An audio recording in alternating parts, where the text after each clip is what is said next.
Hi everyone and welcome to my YouTube channel. I'm Yana Abramova, a startup investor. As a major part of my job as a venture capitalist is to look at new companies every day. So roughly, I'm looking between 1,000 to 2,000 new companies per year. So what exactly do they have in common and how did they start their fundraising journey? That's right, they started it with a pitch deck. So what exactly is a pitch deck? The pitch deck, in essence, is a snapshot of your business. It's something that contains all the necessary information for early stage investors to decide whether to invest in this company or not.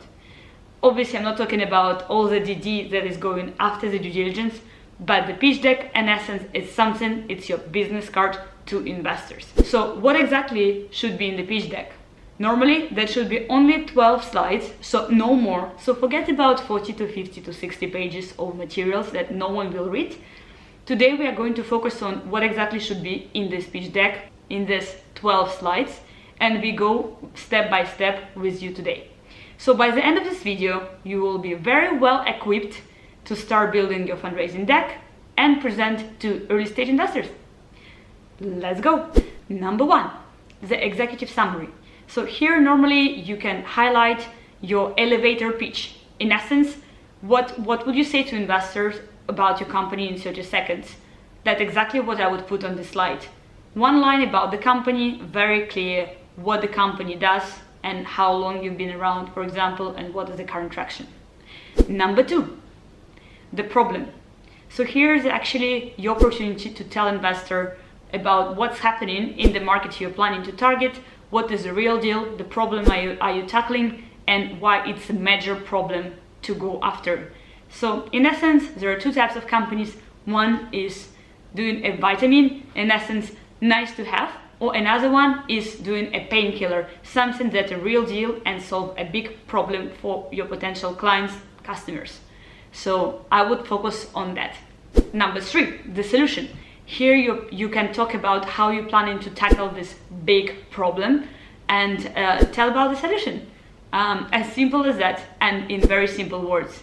I think the most successful decks are very simple ones. Here to remember, the solution will stay the same, but obviously the product will change and it could change multiple times, but the solution, the remedy to solve the problem will stay the same. Number four. So why now? Why build a solution now? Why exactly now is a good time to go out and raise money and start a company? Just to give you an example, we recently invested in a company that leverages the newest available technology, and not so many teams out there have used this technology yet. So this is their competitive advantage. They will be the first mover on the market.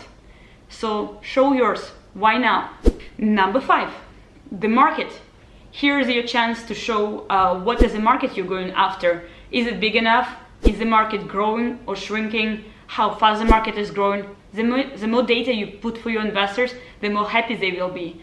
I would prefer to see what exactly is the targeted addressable market you're going after, and what are your assumptions about the market. Just remember that venture capitalists also have their investors and they need to deliver outstanding returns to them. So to do that, they need to invest in the companies that have a potential to become a $1 billion company in several years. You know, the company needs to operate in a very big space, then where there's enough room for several players. So bear it in mind when you're explaining the size of the market to investors. Number six, the product. So here's your chance to show what you have done so far, maybe to show your MVP, which stands for minimum viable product, and showcase the benefits of your product over competitors and why it is 50% cheaper, faster, better than anyone else on the market. Just to remember that the difference of your product compared to existing ones should be really significant. Well, because it's nice to have something that works 10% more than others, but remember the Craigslist example. So Craigslist is in essence a board with all these advertisements, and people still using it. They don't want to switch because, well, what's the point? It's good enough, and sometimes some products are just good enough, while others are really making a big difference in your life or in the life of your company. So as again, here's like you can showcase what you has done so far to solve this problem you're tackling, and showcase your MVP, showcase your product. I think this slide is quite important because here you can show, you can literally sell your vision and how do you think your product will look like, which is extremely important for investors to understand your logic and the thought process behind. Number 7, the business model. How exactly are you planning to make money? So here you can showcase and tell more about what is a business model you think is the most suitable for your type of business. So it could be a freemium model, it could be a subscription model where the client can pay you monthly or annually. It could be a marketplace model where you take your cut from both parties on each transaction. You tell us, and would love to see as well your assumptions and projections for the future. It's clear that in 99.9% cases the projections will never work, so that will be either much better or much worse, but it's more about the clarity of your thinking and why you think this is the most suitable model for your business to go after. And you showcase here your thought process, which is also very important, right? Number 8, competition. So I've seen many decks, and normally there are 2 types of this slide. One is in the form of the table, and the second one in the form of the quadrant competitive diagram, so where the company places itself on the very top right?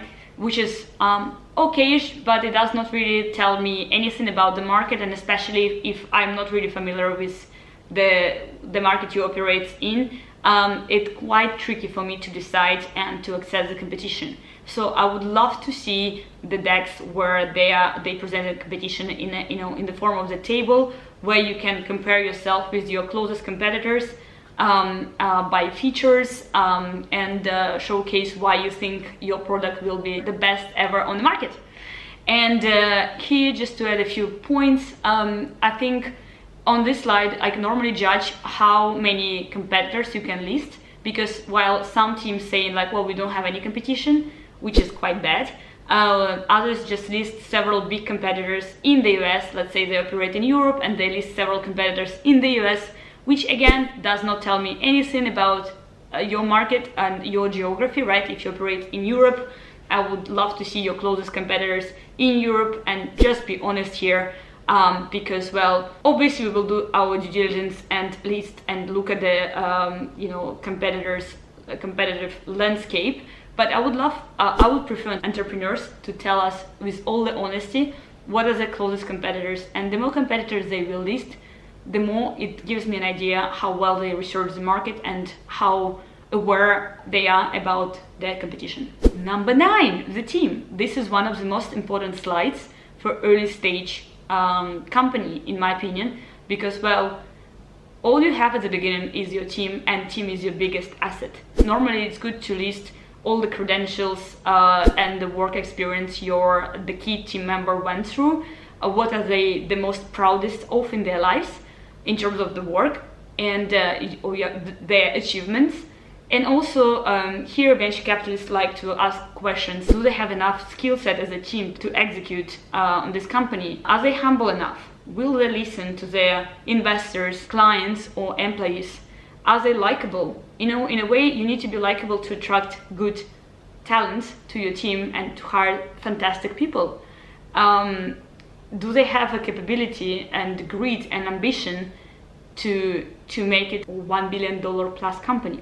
That's all very important questions. Number 10, traction. So here you can show anything that you have and anything that you're the most proudest of about your company. So traction could be maybe your revenue increased in the last 6 months, like 6x, show it. Or you have 0 or negative churn rate, show it. Or you have like your MRR, which stands for the monthly recurrent revenue, grow from 0 to 50k in 2 weeks, show it. The more metrics you show, the more relevant metrics you show to your investors, the better. Number 11, Here, this should be the fundraising information. By this I mean how much money you're raising, and how are you planning to deploy this money. By this I mean, are you planning to double down on marketing, or ops, or hiring, or what kind of hiring it would be? Will you hire more engineers, or will you hire more, again, marketers or analysts? This slide is quite interesting, and I want to touch base on a couple of points here. So the first point, make sure that you have enough money to last for another 18 months. So 18 months is, let's say, the golden rule in the industry. It's enough to iterate your product, or like pivot, to have enough cash in the bank account to pivot and to change an idea if needed, or do a lot of iterations to your product and release it to the market. What I do not advise is to put evaluation cap in your presentation deck. And the reason is very simple. So you either put it very low to investors, or very high, so you turn off a lot of investors. So I would say it's all about talking personally to each of the investors and identify your lead investor in the round, and then lead investor will price the round. I think this is the best solution, rather than just put yourself a cap and limit your potential, because you never know. Maybe another investor will value a company much more than you are. Yeah, don't limit yourself.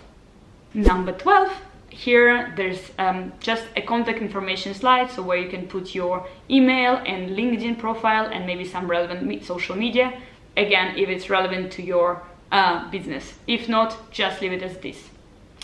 Yeah, I think that's pretty it. We covered all 12 slides, all you need to start building your fundraising deck. I put a lot of useful resources for you to have a look. So all the successful decks of big unicorns you can find below if you click. And don't forget to subscribe to my channel.